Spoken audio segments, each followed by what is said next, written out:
नमस्कार दोस्तों, स्वागत है आपका एक बार फिर से भारत समाचार के हमारे इस खास कार्यक्रम में, जिसमें आप जानते हैं कि कानाफूसी, गपशप और चर्चाओं पर आधारित खबरें होती हैं।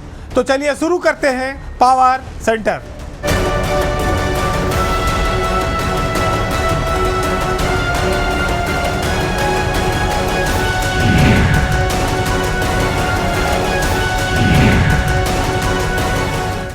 उत्तर प्रदेश में जो बीजेपी की सरकार चल रही है, उसमें उसके साथ कई सारे सहयोगी दल हैं। सहयोगी दलों की ये शिकायत रहती है कि अफसर हमारी नहीं सुनते और हम अपने विभाग में अच्छे से काम नहीं कर पा रहे हैं। लेकिन बीजेपी के एक मंत्री ने इस बार अपने एक सहयोगी दल पर करारा हमला बोला है। मामला लोकसभा चुनाव से जुड़ा है, जिसमें बीजेपी की उत्तर प्रदेश में हार हुई थी और इस हार पर यूपी सरकार के मंत्री हैं चौधरी लक्ष्मी नारायण, उन्होंने एक बहुत बड़ा खुलासा किया है। उनका कहना है कि जो बीजेपी ने देश में 400 पार का नारा दिया था, उस नारे तक हम इसलिए नहीं पहुंच पाए क्योंकि एक सहयोगी हमारा जो आ गया वो नसुड्ढा साबित हुआ। चौधरी लक्ष्मी नारायण ने लोकसभा में हार के लिए आरएलडी, राष्ट्रीय लोकदल और जयंत चौधरी को इसके लिए जिम्मेदार ठहराया है। उनका साफ आरोप है कि रालोद के कदम जहां जहां पड़ते हैं वहां वहां बंटाधार हो जाता है, वो पार्टी डूब जाती है, उसका नुकसान हो जाता है। और बीजेपी को भी इनसे गठबंधन नहीं करना चाहिए था। और इसके पहले भी उन्होंने कई सारे उदाहरण ऐसे दिए हैं जिसमें बीजेपी ने जब आरएलडी से गठबंधन किया या किसी पार्टी ने किया तो उसकी हार हुई है। तो अब तो ये बात बहुत बड़ी हो गई कि बीजेपी को लोकसभा में बहुमत राष्ट्रीय लोकदल की वजह से नहीं मिला। अगर राष्ट्रीय लोकदल से गठबंधन भाजपा ने ना किया होता तो यानी कि वो 400 पारे के नार पहुंच जाती, यानी कि वो उत्तर प्रदेश में और अच्छी पोजीशन में होती। मंत्री ऐसा क्यों कह रहे हैं? क्योंकि वो पश्चिमी उत्तर प्रदेश से आते हैं, मथुरा से आते हैं, और मथुरा में कई सीटों पर राष्ट्रीय लोकदल भी क्लेम करता है। आपको याद होगा कि 2019 का जो चुनाव था वो जयंत चौधरी मथुरा से ही लड़े थे लोकसभा में और हार गए थे। तो मथुरा को रालोद अपना गढ़ मानता है और चौधरी लक्ष्मी नारायण का साफ कहना है कि मथुरा में रालोद को एक भी सीट नहीं दी जाएगी। लक्ष्मी नारायण ने इस बात का खुलासा किया है कि देश के कई प्रधानमंत्रियों को रालोद के साथ गठबंधन का खामियाजा भुगतना पड़ा है। उनकी गठबंधन की वजह से प्रधानमंत्रियों का सूपड़ा साफ हो गया। बीपी सिंह रहे हों, अटल बिहारी वाजपेयी रहे हों और चाहे चंद्रशेखर सिंह रहे हों, इन सब की सरकारें भी रालोद के गठबंधन के कारण गई हैं। तो आप देखिए कितनी बड़ी बात उन्होंने कही कि बीपी सिंह, चंद्रशेखर, अटल बिहारी वाजपेयी, इन सब ने आरएलडी का सहयोग लोकसभा में लिया था उसमें गठबंधन में। और लक्ष्मी नारायण यहीं नहीं रुके, उन्होंने ये बात का दावा किया कि 2001 में जब राजनाथ सिंह मुख्यमंत्री थे और जयंत चौधरी के पिताजी जीवित थे, तब उन्होंने उस समय भी रालोद के साथ गठबंधन ना करने के लिए पार्टी को आगाह किया था। लेकिन उस समय भी पार्टी नहीं मानी और इसी के चलते राजनाथ सिंह चुनाव हार गए थे। कितने उदाहरण दे डाले उन्होंने। तो मंत्री का जो बयान है वो ऐसे समय में आ रहा है जब रालोद बीजेपी के साथ उत्तर प्रदेश और केंद्र में दोनों जगह पे मंत्रालय लिए हुए हैं और अगली तैयारी विधानसभा में साथ लड़ने की है। और इधर मंत्री कह रहे हैं कि इनको साथ लोगे तो यहाँ भी डूब जाओगे। ये तो एक नई समस्या पैदा हो गई। राष्ट्रीय लोकदल जयंत चौधरी के नेतृत्व में आज उस स्थिति पर है, या आप ये कह सकते हैं कि आज उस बुलंदी पर है जहाँ कभी वो सोच नहीं सकती थी। देश के सारे सदनों में उसका प्रतिनिधित्व है, लोकसभा, राज्यसभा, उत्तर प्रदेश की विधानसभा, विधान परिषद, यूपी में मिनिस्टर, केंद्र में मिनिस्टर, हर जगह उसकी किस्मत चमक गई है बीजेपी के साथ आकर। और बीजेपी के ही नेता कह रहे हैं कि अब ये डुबो देंगे। तो ये तो बड़ी खतरे की घंटी है कि भाई इनको साथ रखा जाए या अलग किया जाए। हालांकि लक्ष्मी नारायण बार बार इस बयान को दोहरा रहे हैं, वो अपने बयान पर कायम हैं, तो ये बयान कोई गफलत में नहीं दिया गया, ये तो साफ हो गया। उनका ये साफ कहना है कि रालोद का जो वोट है वो भाजपा को कभी नहीं मिलता है, वो हमारे सहयोगी दल हैं, लेकिन वो हमारे लिए अपशगुन भी हैं, वो पट पाँव हैं, यानी कि जिन उनके पाँव जहाँ जहाँ पड़ते हैं वहाँ वहाँ नष्ट होना शुरू हो जाता है। तो चुनाव से पहले मंत्री का ये बयान बीजेपी को बहुत असहज किए हुए है, रिश्तों में दरार आ रही है। विधानसभा चुनाव में क्या रालोद के साथ बीजेपी का गठबंधन कायम रहेगा या टूट जाएगा, ये सब कई सारे सवाल खड़े हो गए हैं। लेकिन मंत्री ने आज जो बीज बो दिया है बीजेपी के दिमाग में, ये इतनी आसानी से मिटने वाला नहीं है, कुछ ना कुछ रंग तो जरूर दिखाएगा ही। अब बात एक ऐसी खबर पर जो इन दिनों बहुत चर्चा में है, पूजा पाल का मामला है, जिनको समाजवादी पार्टी ने अब अपने दल से निकाल दिया है। पूजा पाल ये कह रहे हैं कि मैंने सच बोला, इंसाफ मांगा, इसलिए हमको निकाल दिया गया। लेकिन निकाला तो उनको राज्यसभा में जो क्रॉस वोटिंग हुई थी उसकी वजह से भी गया है, और वो एक तरह से कहा जाए वो खुद पार्टी को छोड़कर बीजेपी के पक्ष में राज्यसभा में वोट कर आई थी। ये जरूर है कि अभी जब 24 घंटे विधानसभा चली तो पूजा पाल ने अतीक अहमद के ऊपर जो कार्रवाई हुई, जो घटनाक्रम हुआ, उस पर राज्य सरकार की तारीफ की। उनके दिल में दर्द था, उनके पति की हत्या की गई थी राजू पाल की, और अतीक अहमद नेस्तनाबूद हुए, तो स्वाभाविक है कि उनको मन में जो गुबार था, वो जो उनको लगता है उनको इंसाफ मिला, उस पर उन्होंने अपनी बात रखी, योगी सरकार की तारीफ की।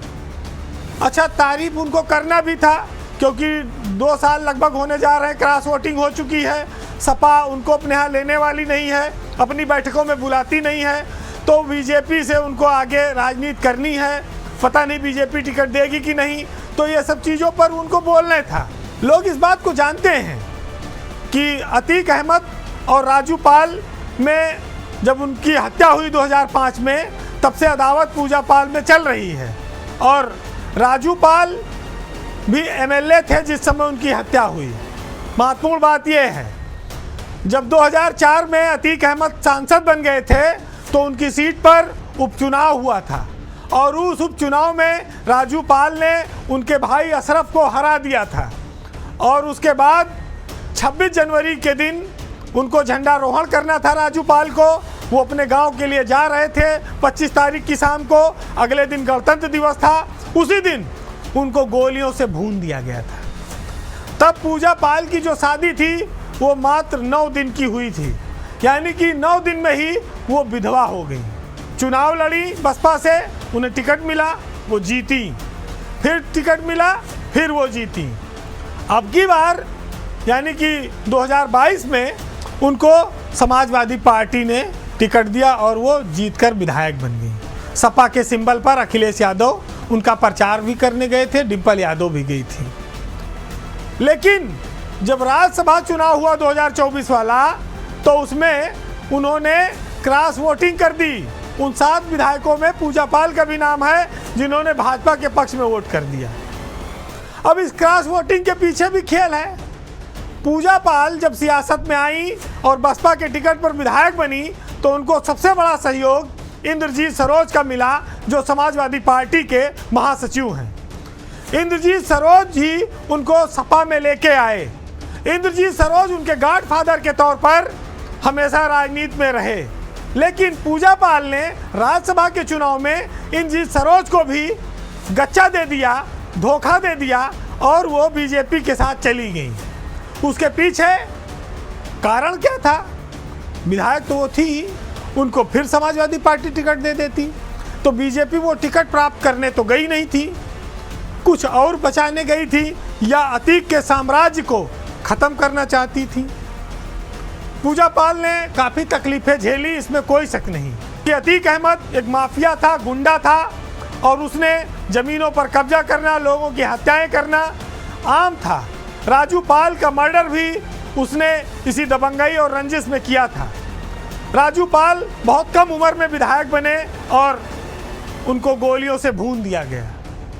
इस गुंडागर्दी का समर्थन नहीं किया जा सकता। और यही वजह है कि पूजा पाल के समर्थन में हमेशा लोग रहे।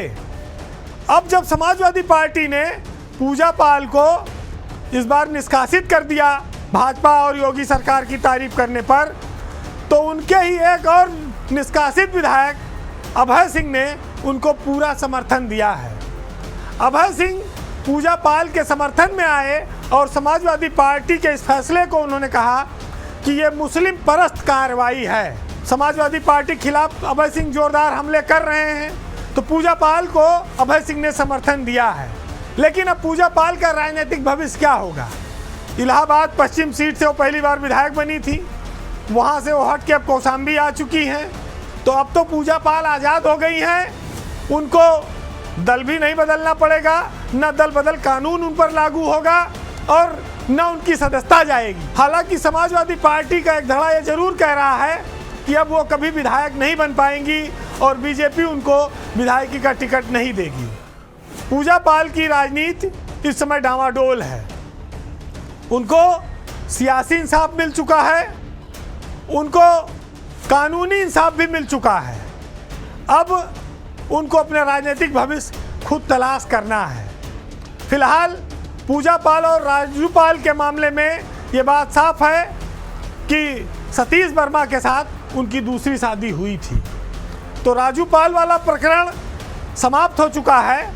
वो एक अलग दुनिया में जा चुकी हैं, लेकिन चूंकि घटनाक्रम ने तकलीफ दिया था तो उनका बोलना जायज़ है। अब उनका भविष्य किधर जाएगा, ये कयास लगाना भी थोड़ा कठिन है। अब बात ब्यूरोक्रेसी की, उत्तर प्रदेश में अफसरशाही की। ये खबर काफ़ी हलचल मचाने वाली खबर है और इसका बहुत लोगों को इंतज़ार है कि उत्तर प्रदेश की ब्यूरोक्रेसी में एक बहुत बड़ा परिवर्तन होने वाला है। ये परिवर्तन शीर्ष स्तर पर होगा, इससे सरकार में बहुत बदलाव दिखेंगे और ये मंथन अब लगभग पूरा हो चुका है। यानी कि आईएएस अफसरों के सीनियर लेवल पर ट्रांसफ़र का ऐलान और सूची आने वाली है। ये तो इंतज़ार हो रहा था कि विधानसभा का सत्र खत्म हो जाए, उसके बाद अगले 48 घंटे में ये सूची आपके सामने होगी। इसी बीच 15 अगस्त आ गया, जन्माष्टमी आ गई, तो ये मामला लटक गया। तो अब एसीएस और प्रमुख सचिव के स्तर पर बड़े पैमाने पर अफसरों के फेंटे जाने की चर्चा है। मामला लगभग फाइनल है, क्योंकि जब से नए मुख्य सचिव आए एसपी गोयल, उनके आने के बाद से ही शासन स्तर पर ऐसे इक्वेशन बने हैं कि परिवर्तन करना अनिवार्य हो गया है और इसकी संभावना लगातार बनी हुई थी। आज होगा कल होगा, लेकिन अब 48 घंटे में हो ही जाएगा। यानी कि सोमवार मंगल तक सूची हर हाल में आनी है। तो त्यौहार भी निपट गए, सत्र भी निपट गया। आईएएस अफसरों के तबादला सूची का सूरत हाल की कुछ स्थिति हम आपको बताएंगे। दीपक कुमार जो 1990 बैच के आईएएस अफसर हैं, उनको सरकार में और ताकतवर पद मिलने की संभावना है। जो जानकारी है उसके मुताबिक आईआईडीसी की रेस में दीपक कुमार का नाम चल रहा है। एसपी गोयल से आईआईडीसी का पद हट सकता है। सरकार दीपक कुमार को आईआईडीसी के साथ एसीएस औद्योगिक विकास का पद भी दे सकती है और एपीसी का पद भी हो सकता है कि उनके पास बना रहे। यानी कि उनको सेकंड पावरफुल अफसर के तौर पर ब्यूरोक्रेसी में रखा जा सकता है। उनका कद बढ़ना तय है। अब बात आती है नियुक्ति सचिव एम देवराज की। एम देवराज का नियुक्ति और सेल टैक्स विभाग से हटना तय है और उनको स्वास्थ्य विभाग में भेजे जाने की चर्चा है, जहां पार्थसारथी सेन शर्मा है। तो पार्थसारथी सेन शर्मा की जगह एम देवराज ले सकते हैं। हालांकि पार्थसारथी सेन शर्मा जिस वजह से हटाए जा रहे हैं, वहां पर देवराज के पहुंचने से वो समस्या और बढ़ेगी ही, ख़त्म नहीं होगी। पार्थसारथी सेन शर्मा के बारे में सूचना ये है कि वो दीपक कुमार की जगह पर एसीएस वित्त, प्रमुख सचिव वित्त और शिक्षा, ये पूरा काम संभाल सकते हैं, वहाँ वो आ सकते हैं। अमृत अभिजात को लेकर भी खबर है। अमृत अभिजात को उत्तर प्रदेश में नया गृह सचिव बनाया जा सकता है। मुकेश मेश्राम उत्तर प्रदेश में नए नियुक्ति सचिव बनाए जा सकते हैं, वो एम देवराज की जगह ले सकते हैं। एसपी गोयल के चीफ सेक्रेटरी बनने के बाद से यह साफ है कि ब्यूरोक्रेसी में बड़ा परिवर्तन तय है। लोक भवन में बैठने वाले अफसरों की सीटिंग व्यवस्था में भी बदलाव होगा और ख़ास तौर से नियुक्ति विभाग में परिवर्तन आवश्यक है और वहाँ बहुत जल्द इसका असर दिखाई पड़ेगा। तो दीपक कुमार औद्योगिक विकास में सर्वेसर्वा हो सकते हैं और उनकी जगह पर पार्थसारथी सेन शर्मा वित्त और शिक्षा देख सकते हैं। देवराज को स्वास्थ्य की ओर जाएंगे और मुकेश मेश्राम उनकी जगह पर सेल टैक्स और नियुक्ति विभाग दोनों उनके विभाग उनको मिल सकते हैं। ये संभावना इस बात की बनी हुई है। अगर दीपक कुमार को औद्योगिक विकास का पूरा काम दिया जाएगा तो फिर आलोक कुमार सेकंड को वहाँ से हटाना पड़ेगा। उनके लिए भी हो सकता है कि कोई अच्छा विभाग सरकार ने सोच रखा हो। वैसे नगर विकास में भी सरकार को किसी को लाना पड़ेगा। सिंचाई और बिजली विभाग के चेयरमैन का जो पद है इसको लेकर भी चर्चाएं हैं। लिस्ट काफ़ी लंबी है, ऐसा नहीं है कि कोई 2-4 बदलेंगे, क्योंकि इक्वेशन ऐसे बन गए हैं कि ऊर्जा मंत्री का जो विभाग है वहाँ पर बिजली विभाग के चेयरमैन हैं आशीष गोयल और उन्हीं का विभाग पास है नगर विकास जिसमें अमृत अभिजात हैं। इन दोनों अफसरों के बदले जाने की चर्चा है, लेकिन इनके काम की वजह से इनको सरकार किसी महत्वपूर्ण पद पर ही रखेगी। तो आज नहीं तो कल ये चीज़ें आपके सामने आने वाली हैं। सरकार ने ये भी एक सूची तैयार की है कि जो अधिकारी प्रमुख सचिव लेवल पर 3-3 साल से ज़्यादा समय से एक विभाग में जमे हैं उनको हटाना ही है, क्योंकि परिवर्तन नहीं होगा तो ये व्यवस्था में फिर नयापन ऊर्जा दिखेगी नहीं। तो वक्त आ गया है एक बहुत बड़े परिवर्तन का ब्यूरोक्रेसी में और एक बहुत बड़ी लिस्ट का। इसका आप इंतज़ार करिए। जो नाम आपको बताए गए हैं इसमें अधिकतर नाम आपको इसी तरह से मिलेंगे। अब एक और नए राजनीतिक घटनाक्रम की बात।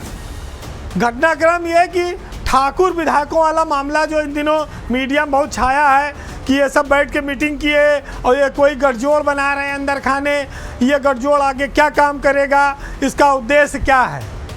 चूँकि विधानसभा सत्र के दौरान ही लखनऊ में एक 5 सितारा होटल में एक पार्टी हो गई डिनर की रात में। डिनर के साथ साथ और सब भी था, वेज नॉन वेज भी। अब चूँकि मामला क्षत्रिय समाज से जुड़ा हुआ है, कुटुंब परिवार था, 40 से ज़्यादा क्षत्रिय विधायक थे इसमें और राजा भैया वहाँ पर लीडर के तौर पर थे। नाम तो था कि कुंदरकी वाले जो विधायक हैं रामवीर सिंह और MLC जयपाल सिंह ने इसका आयोजन किया है। अदर कास्ट के लोगों को नहीं बुलाया गया था, कुछ पहुँच गए अलग बात है, उनको लौटारा भी नहीं गया। तो ये जो कुटुंब परिवार की बैठकी थी इसका नेतृत्व पर्दे के पीछे से कुंडा के विधायक राजा रघुराज प्रताप सिंह राजा भैया कर रहे थे।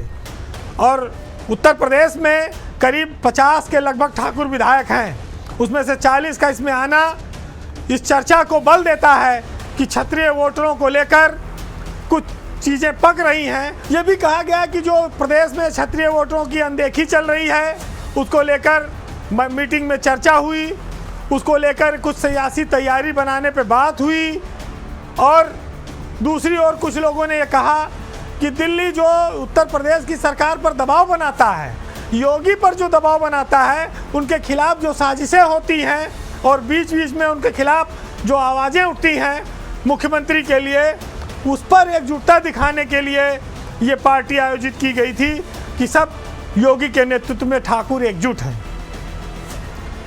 इसकी कमान राजा भैया को दी गई जिससे कि भाजपा का कोई नेता का आरोप भी ना लगे, जबकि भाजपा के मंत्री दिनेश सिंह, ब्रजेश सिंह, यशवंत सिंह, विधायक राकेश सिंह, अभय सिंह, अजीत सांगा, तमाम सारे चर्चित ठाकुर विधायक इस 5 सितारा होटल में उनका जमावड़ा था। मुख्यमंत्री आवास कार्यालय वहाँ से इस पर नज़र भी थी मीटिंग पर, ऐसा नहीं है। ख़ास तौर से इन दिनों समाजवादी पार्टी को इस बैठक में निशाने पर रखा गया और ये कहा गया कि वो ठाकुर विरोधी बयान दे रही है और इसका हम लोगों को जवाब देना है और कुटुंब परिवार इसके लिए तैयारी करें। इन विधायकों ने कुटुंब परिवार के नाम से कोई व्हाट्सएप ग्रुप भी बनाया है जिसमें ये लोग आपस की बातचीत को शेयर करेंगे। वैसे सत्र के दौरान ये मीटिंग काफ़ी महत्वपूर्ण हो जाती है। अगर कहीं कोई अल्पमत की सरकार होती तब तो समझ लीजिए प्रदेश में अब तक आग लग गई होती। गिर गई सरकार। ये तो कहिए बहुमत की सरकार है। राजा भैया के बारे में माना जाता है कि बीजेपी में वो हमेशा एक संकट मोचक की तरह रहे हैं। बीजेपी को जब मदद की ज़रूरत पड़ी है तो राजा भैया ने वहाँ पर महत्वपूर्ण भूमिका निभाई है। चाहे कल्याण सिंह का मामला रहा हो, चाहे राजनाथ सिंह का मामला रहा हो और चाहे मायावती से उनकी नाराज़गी का मामला रहा हो। कल्याण सिंह की सरकार जब उनका पाल वाले मामले में फंसी थी तब भी राजा भैया ने कल्याण सिंह का साथ दिया था। इसी तरह से राजनाथ सिंह जब मुख्यमंत्री थे तब भी राजा ने खुलकर राजनाथ का साथ दिया और जिसकी वजह से मायावती उनसे नाराज़ हुई थी और उसके बाद उनको जेल भी काटनी पड़ी, उनको काफ़ी सारा नुकसान उठाना पड़ा। बीजेपी का हर मौके पर साथ देने के बावजूद बीजेपी ने उनके संकट के समय उनका साथ नहीं दिया। लेकिन अब जब योगी सत्ता में आए तो उसके बाद से ये माना गया कि वो योगी जो वचन देंगे उस पर वो टिकेंगे और राजा ने इसी वचन के आधार पर उनको राज्यसभा में भी वोट दिया और उनकी पार्टी के समर्थन में वो हमेशा रहे। और ये मामला तब और मजबूत हो गया जब राजा भैया बेंगलोर में जाकर अमित शाह से उनकी मुलाकात हुई। तो राजा इस मीटिंग के बहाने क्या उत्तर प्रदेश की सत्ता में भागीदारी चाहते हैं? रघुराज प्रताप सिंह को क्या योगी अपने मंत्रिमंडल में मंत्री बनाने की तैयारी में है? क्योंकि मंत्रिमंडल का विस्तार होने वाला है। राजा भैया उत्तर प्रदेश की सरकार में क्या फिर मंत्री बनेंगे? ये सारे बहुत सवाल हैं, कई सारे सवाल हैं और इन सवालों का जवाब वक्त देगा, अगला मंत्रिमंडल का विस्तार देगा। तब तक आप इन सब खबरों पर नज़र बना के रखिए। और अब हम पावर सेंटर के आखिर में जाते जाते सियासत की सोच, रणनीति, मीटिंग, पार्टी चाहे जो हो, लेकिन भविष्य में क्या होगा ये किसी को कुछ नहीं पता है।